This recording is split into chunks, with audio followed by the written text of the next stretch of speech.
ओम शांति। हम सभी ने वो फेरी टेल पढ़ा होगा, the magic mirror and snow white.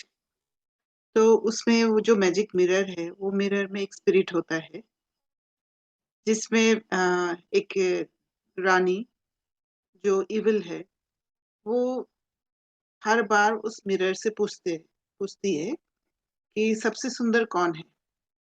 तो हर बार वो मिरर जवाब देती है कि आ, आप सबसे सुंदर हैं। तो एक दिन जैसे ही पूछा कि सबसे सुंदर कौन है, तो वो मिरर ने जवाब दिया, स्नो वाइट सबसे सुंदर है। तो उस क्वीन को बहुत बुरा लगा, बहुत ईर्ष्या का फीलिंग आया, और उसने किसी को भेजा है स्नो वाइट को मारने के लिए। तो ऐसे जैसे मिरर हमेशा सत्य बताते हैं, दर्पण जो है वही रिफ्लेक्ट करते हैं, वही दिखाते हैं। तो आज जानेंगे हम उस दर्पण के बारे में, जिस दर्पण द्वारा बाबा ने जो हमें दर्पण दिया है, नॉलेज रूपी दर्पण। उस दर्पण द्वारा कैसे हम तकदीर की सूरत को देखते हैं। तो यह सूरत माना एक तो एक स्थिति होता है, और दूसरा एक विधि भी होता है सूरत का अर्थ। और तकदीर माना भाग्य। तो जो भाग्य है, हर आत्मा को बाबा ने दिया है, हर एक आत्मा को दिया है। पर उस भाग्य को कैसे हम जगाते हैं, कितना जगाने में सक्षम होते हैं, वो अलग अलग है, वो हमारे ऊपर है। तो जैसे यहाँ पर ये जो चित्र दिख रहा है, ये जो हरे रंग का है, ये है एक दर्पण। और जब दर्पण के ऊपर एक लाइट पड़ता है, जैसे इंसिडेंट रे कहते हैं, वो रिफ्लेक्ट होता है, और उसको बोलते हैं रिफ्लेक्टेड रे। तो इस ये जो रिफ्लेक्शन है, ये रिफ्लेक्शन का 3 लॉज होते हैं। और 3 लॉज में से पहला लॉ है कि ये जो एंगल है, एंगल ऑफ इंसिडेंस, ये नॉर्मल वाला रे है। और ये एंगल ऑफ इंसिडेंस और एंगल ऑफ रिफ्लेक्शन दोनों सेम होता है। सेकेंड लॉ होता है कि इंसिडेंट रे जो है, उसका ठीक ऑपोजिट में रिफ्लेक्टेड रे होता है। और थर्ड लॉ होता है कि ये तीनों जो लाइन है, तीनों लाइन एक सेम प्लेन में होता है। तो यहाँ पर हम ये समझ सकते हैं, जो ये इंसिडेंट रे है, ये है हमारा पुरुषार्थ का विधि। कैसा पुरुषार्थ करते हैं, कितना पुरुषार्थ करते हैं, वो है। और उसका जो रिफ्लेक्टेड लाइन है, वो है हमारा स्थिति। तो जैसा यहाँ पर पुरुषार्थ होगा, वैसा यहाँ पर स्थिति होगा। और ये जो नॉर्मल लाइन है, वो नॉर्मल लाइन से हमें पता पड़ता है, ये हमारा सबसे उच्च स्थिति, जो बाप समान स्थिति है। तो ये लाइन बीच में होता है, और अ, ये लाइन के हिसाब से ही हमें पता चलता है कितना हमने पुरुषार्थ किया, और कितना हम बाबा के नजदीक गए। तो जितना हम यहाँ पुरुषार्थ करेंगे, उतना ही हम बाबा के करीब वाला ये एंगल, और जो यहाँ का जो हमारा स्थिति बन रहा है, उसके एकदम ऑपोजिट साइड में उसका एंगल, दोनों एंगल समान होगा।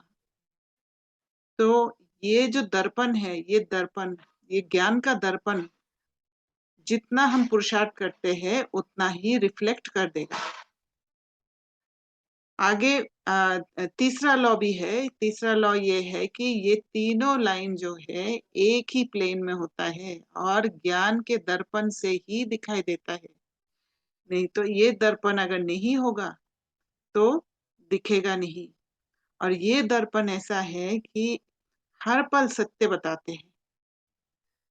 इस दर्पण में सब कुछ क्लियर, क्रिस्टल क्लियर है। तो तकदीर की सूरत, जो फॉर्चून टेलर होते हैं, वो भी बताते, भविष्यवाणी करते हैं नॉलेज जरूरी है, जिससे जैसे भविष्यवाणी भी करते हैं तो नॉलेज की जरूरत है। नॉलेज बगैर वो भविष्यवाणी भी नहीं कर पाएगा, जिससे व्यक्ति को देख उसका भविष्य रूप कैसा होगा, भाग्य कैसे होगा बताते हैं। तो व्यक्ति का स्वभाव, संस्कार, उसका संग या उसका जो रिएक्शन होता है या उसका हेल्थ को भी देख के किस तरह का स्वप्न देख रहे हैं या क्या खाना पसंद करते हैं इत्यादि से भविष्यवाणी करते हैं, उनका भाग्य का अनुमान लगाते हैं। जो हाथ देखते हैं ना, पामिस्ट्री जो होते हैं, तकदीर बताते हैं, वह भी नॉलेज द्वारा हाथ के भिन्न रेखा द्वारा भविष्यवाणी करते हैं। और भी बहुत सारा विधि इस दुनिया में नॉलेज द्वारा भविष्यवाणी करते हैं। पर बाबा से हमें श्रेष्ठ नॉलेज मिला है, हुआ है, जो सबसे उच्च सत्य नॉलेज है। जिस दर्पण द्वारा, वो जो नॉलेज रूपी दर्पण, उसके द्वारा हम स्वयं ही अपना तकदीर का सूरत देख सकते हैं।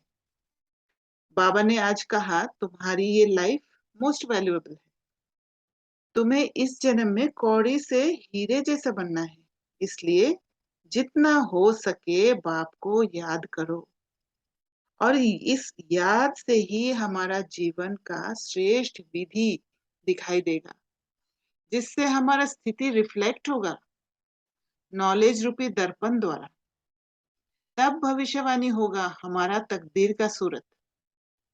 अगर हम दुख देने का विधि अपनाया, वैसे ही स्थिति रिफ्लेक्ट होगा नॉलेज रूपी दर्पण में, और भविष्यवाणी जो हमारा तकदीर का सूरत भी वैसा ही दिखेगा।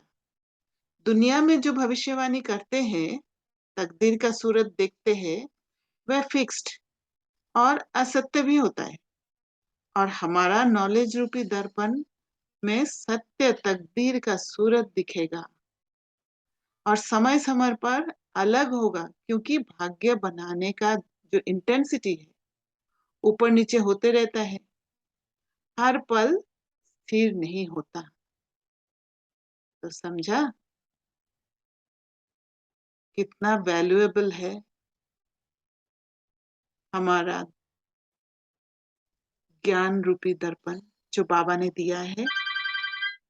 तो क्या हम रखते हैं हर पल उस दर्पण को हमारे साथ? अच्छा, ओम शांति।